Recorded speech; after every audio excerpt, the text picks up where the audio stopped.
नमस्कार। आज बात इज़राइल, ईरान, हमास की। 7 तारीख याद है आपको? जी हाँ, 7 अक्टूबर 2023। वही तारीख, वही दिन जिस दिन हमास ने सोते हुए इज़राइल को चपत लगाई थी, नींद से जगाया था और इस कदर घर में घुसकर कूटा था कि उसका दर्द, उसका सदमा इज़राइल अब तक भूल नहीं पाया है। नेतन्याहू ने कसम खाई थी कि हमास को नेस्त नाबूद करके रहेंगे, लेकिन हमास 1 साल बाद भी जिंदा है। गज़ा तबाह हो चुका है, गज़ा खंडहर में बदल चुका है, लेकिन गज़ा की गलियों में, उसके सुरंगों में छिपकर हमास का सिनवार अभी जिंदा है। 40,000 से ज़्यादा लोगों की मौत हो चुकी है। हमास पस्त हो चुका है, लेकिन हमास जिंदा है। इज़राइल उसे नेस्त नाबूद नहीं कर पाया है। इज़राइल ने इस्माइल हानिया को मार दिया, तेहरान में उसके ईरान के बतौर मेहमान तेहरान में हानिया को ख़त्म किया, मोहम्मद दाइफ को मार दिया, लेकिन हमास को ख़त्म करने के लिए, उसे नेस्त नाबूद करने के लिए जो कोशिश इज़राइल कर रहा है, उसमें अब तक वो पूरी तरह कामयाब नहीं हुआ है। और ना ही वो 250 बंधक जिन्हें हमास का लड़ा के अपने साथ ले गए थे, उसे इज़राइल पूरी तरह छुड़ा पाया है। कुछ बंधकों की रिहाई हुई, फिर डील टूट गई, फिर युद्ध विराम ख़त्म हुआ, फिर जंग चला, गज़ा खंडहर में बदलता गया, बमबारी होती गई, लोग मरते रहे, लेकिन हमास जिंदा रहा। और अब 1 साल जब इस घटना को पूरे होने को हैं, 1 साल 7 अक्टूबर को होने को हैं, उस 1 साल में क्या बदला है? बदला ये है कि इज़राइल ने हानिया को ख़त्म कर दिया, हमास के गज़ा में घुसकर हमास को ख़त्म करने की कोशिश की, लेकिन उसमें कामयाब नहीं हुआ। इज़राइल को दूसरे मोर्चे पर हिज़्बुल्लाह ने उस वक्त भी चुनौती दी थी हमास के साथ मिलकर। आज इज़राइल ने लेबनान में बेरूत में हिज़्बुल्लाह के चीफ नसरल्लाह को घर में घुसकर मारा। नसरल्लाह ढेर हो गया, कई कमांडर्स मारे गए हिज़्बुल्लाह के। ईरान के एक सैन्य कमांडर को भी वहाँ मारा गया। और फिर हिज़्बुल्लाह को ख़त्म करने के इरादे से अब इज़राइल दूसरे मोर्चे पर कूद चुका है, टूट चुका है। वो उसकी कोशिश है अब हिज़्बुल्लाह को ख़त्म करने की। लेकिन ध्यान रहे, इज़राइल अभी हमास को ख़त्म करने में कामयाब नहीं हुआ है। हमास की कमर भले ही टूट गई है, लेकिन हमास अभी ज़िंदा है। याह्या सिनवार अभी ज़िंदा है। नसरल्लाह को उसने मार दिया है। और ये भी खबरें आई हैं कि नसरल्लाह की मौत के बाद जिसे दूसरे को कमान सौंपी गई थी, उसे भी इज़राइल ने ख़त्म किया है, लेकिन अभी उसकी पुष्टि होना बाकी है। अब लेबनान में घुसकर, बेरूत में घुसकर इज़राइल ने ज़मीनी जंग भी शुरू की है।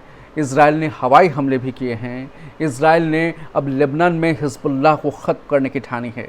लेकिन ईरान क्या करेगा? ईरान ने साफ कह दिया है, पूरे मुस्लिम देशों से आह्वान किया है कि एक हो जाओ, अब भी वक्त है, अपने दुश्मनों के खिलाफ एक हो जाओ। और वो दुश्मन है ईरान का, वही इज़राइल, जिसे वो कभी मान्यता उसने नहीं दी।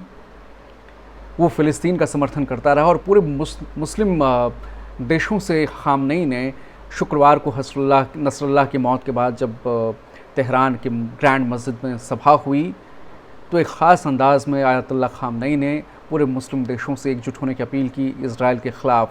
और ये भी कहा कि उसने ईरान ने जो 200 हमले मिसाइल्स इज़राइल पर दागे हैं, ये एक बेहद मामूली सी कार्रवाई है और इज़राइल आगे ऐसे भी हमले के लिए तैयार है। और इज़राइल ने कहा है कि ईरान को इसकी भारी कीमत चुकानी होगी।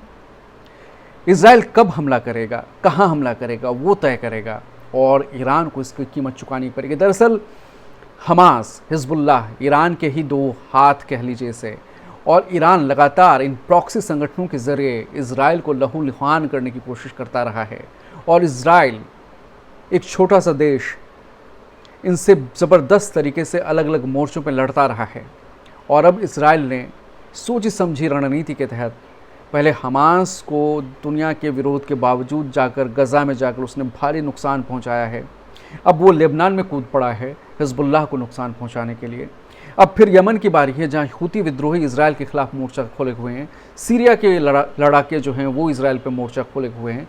यानी इज़राइल के लिए चुनौतियां चारों तरफ से हैं। और इज़राइल का जज्बा है अपने अस्तित्व को बचाने का, और ईरान इज़राइल को चैन की नींद नहीं सोने देने वाला।